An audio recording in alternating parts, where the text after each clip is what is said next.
This is Replicant Fish. Welcome back. Glad you could join me again. So hello men and women. Hope you're doing well. Hope you've had a good week. Friday. Indeed, Friday. End of the week. I don't really have a point about Friday, but Friday. Now I have a very interesting request. Patron request. For a video. Good topic. From patron Return of Me. He asks, what about men that actually like, or in some sense enjoy, toxic relationships, toxic women, in a sense? Because the truth is, yes, to some degree, some of us as men, in some situations, we keep going back. Keep returning, keep staying, never leaving, or just hanging around a toxic woman. A woman we know is bad, but my God. Running. Yeah, some of us as men, we don't really run when we should now, should we? Admittedly, no. And this is a good point, simply because often we say, oh, some women, a decent amount of women like bad boys. Men with a sort of edge to them. Soul edge, if you will. Something sharp. But what about us as men? What sort of caliber of women do we actually like? Is it true that we all want, nice, delicate, homely women? Come on, seriously, is that true? Now there are a few points I can go on here, and I may make a follow-up video to this because there are many roads I can go on with this. I haven't made a video on this before about us as men actually enjoying being around the toxic women, the ones we know are bad for us. So I may have a few more videos I can make on this topic, and videos I think both us as men and women listening would enjoy as well. So in a sense, we can talk about the bad boy for women. Some women like the bad boy. Oh yeah, the type of man that would, stab her and she'd still fall in love with him.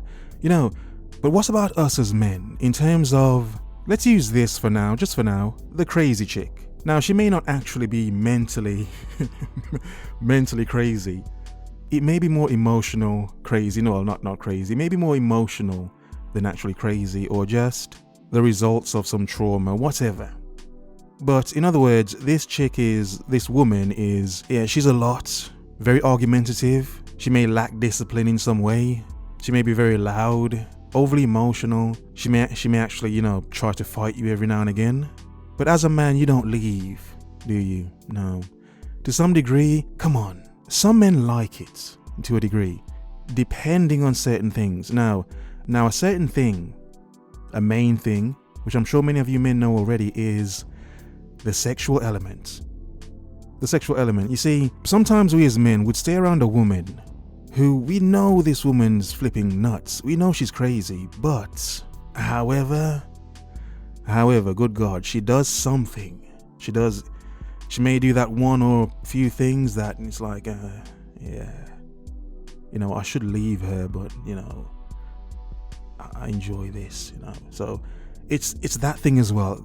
You see, I do believe, in terms of someone staying with someone that's toxic, both men and women, I do believe there has to be a strong sexual element there. You see, I can't see it without there being some strong sexual element. Doesn't mean the sex is actually fully good. It could be in a sense of, I don't know, how this person makes you feel sexually in terms of you being around them. Now, for us as men, we could say it's a sexual thing. I enjoy doing her. I enjoy when she does this to me. She's crazy, but good God, I'll stay here for a while. But you see, for women, yes, it could be the physical act as well, but it's not just the act, it's the atmosphere. The atmosphere, yes, of course. The atmosphere of this man, or maybe the aura he provides us, as some women would say it.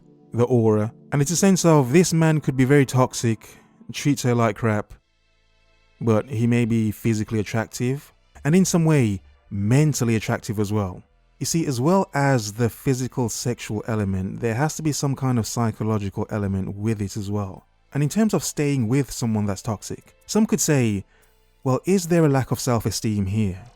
The fact of, this person is bad, but yet because they have these few things that are so good, you would still stay.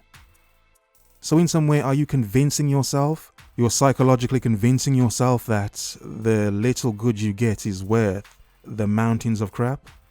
So some could say there is a lack of self-esteem in staying in something toxic, a relationship that's toxic. Because one would think that no matter how good what I get from this person is, I should understand this is one person. This is only one person. It's not as if this one person is the only person in the world that could possibly do this for me or give me that. In some cases, maybe, yes, maybe. But to have the thought so powerful around any one person, I do believe it's dangerous and damaging. I do believe to some degree many do neglect other options they may have because they focus so much on this one. And other options don't have to be other people. It could be just being single and free and content, not being with someone else. So yes, some could say there is a lack of self-esteem and lack of confidence in staying with someone that's clearly not good for you. You know they're not good for you, but you enjoy the small amounts of good or nice or something you enjoy by being around this person. And aside from that as well, let's talk about the simple fact of the person that becomes toxic, or they reveal their true toxic nature later on. So it's not in a sense of this person got with someone that's toxic and they're staying with them. No, it's a sense of maybe this person got with this person here. Like for instance, this man married this woman of which he thought was an angel, who somehow seemingly manifests into a flipping devil zombie succubus of a creature. Toxic, in other words. So in that situation, it's more a sense of this man has already overcommitted or made the big commitment and now in a sense trapped with this toxic person. And this is why for many men, marriage is dangerous, because many people, both men and women, do the nice thing at the start. Show the good person at the start before they reveal the true monster that they actually are. So in terms of that situation, that's a situation it was a lie, basically. It was a trick. The person was not who they said they were. Once they became comfortable and got comfortable, then they revealed who they truly were all along. They were just playing a game until you had committed, over-committed too much, until it was too late, basically. But in terms of there is no commitment, it's just you and this person here, you and this woman, for instance, where in a sense, you know this woman is awful, but the company, you'll want to be around her, and the sex is probably keeping you there. You see, this is why as men, we have to admit to ourselves what we're doing. We have to admit what we're getting ourselves into and admit what we're staying in. Like if we know this woman's bad and we're choosing to stay with the woman, we can only blame the woman so much. I mean, if you're married, it's different because you can't just escape so easily. But if you're just dating this woman and you know she's awful, and you're staying there and she's making your life hell, at some point you have to understand you can run from this person, and you probably should. You probably should. Too many times as men, and I'm talking of myself here when I say this, we get hooked on the feeling we have in doing this woman. We get hooked on the enjoyment. We would forget the noise and the pain, all the crap we'd have to deal with because she may look good, or we may enjoy doing her, listening to her nonsense, just being around her because we enjoy her, basically. But at some point, you have to think to yourself, do you deserve this? Does she even respect you, knowing she could talk to you like crap and treat you like crap, but she knows you're hooked on what she has, basically. You're hooked on the vag, basically. Or the brain, and I'm not talking about how intelligent she is.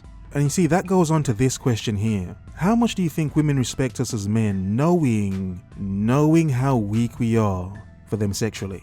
Knowing that we as men could be as intelligent as this or that, we could be this skilled, this athletic, build this business, this empire, whatever, and we will sacrifice all of that just for her, just for a woman.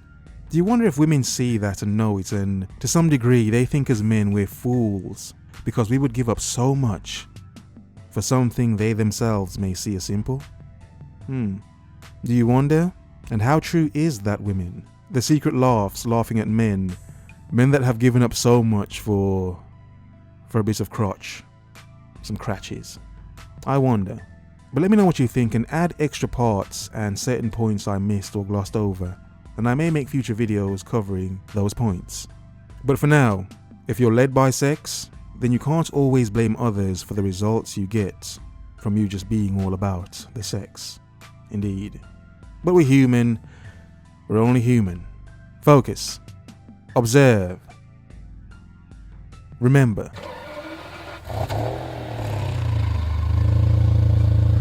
The world is yours. Have a nice day.